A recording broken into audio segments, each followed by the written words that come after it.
እኔን ማን ትሉኛላችሁ? ኢየሱስ በአንድ ወቅት ተከታዮቹን ይህን ጥያቄ ጠይቋቸዋል። እናንተስ እኔን ማን ትሉኛላችሁ?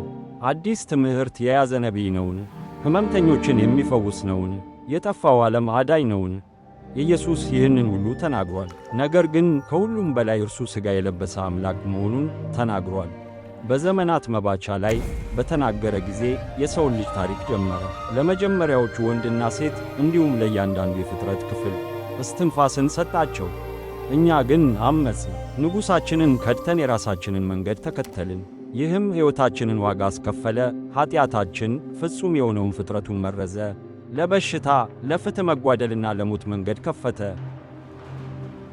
ኀጢአት እርስ በእርሳችን እንዲሁም ከእግዚአብሔር ለየን። እግዚአብሔር የሰውን ልጅ ከመጣል ይልቅ በኀጢአታችን ወደ ተሰበረው ወደ ፈጠረው ዓለም ልጁን ኢየሱስን ላከው። የእኛን አየር ተነፈሰ፣ እንደኛም ሰው ሆነ። እርሱ እግዚአብሔር እንድንኖርበት የፈለገውን ፍጹም ሕይወት ኖረ።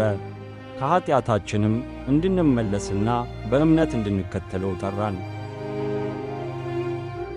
አንዳንዶች ቃሉን አምነው ንጉሥ እንደሆነ ተገነዘቡት።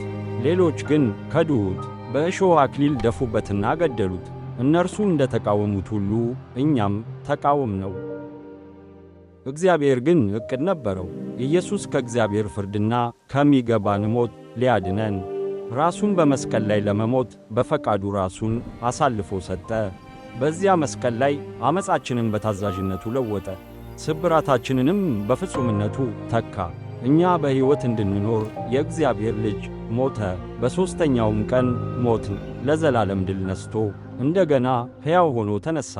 አሁንም ንስሐ ለሚገቡና በእርሱ ለሚታመኑ ሁሉ በመንፈስ ቅዱስ አማካኝነት ሕይወትን እየሰጠ በሰማይ ዙፋን ላይ ተቀምጧል። ኢየሱስ የነገሥታት ንጉሥ ነው። ወይ ልታነግሠው ወይም ልትሰቅለው ትችላለህ። ነገር ግን መካከለኛ ቦታ የለም።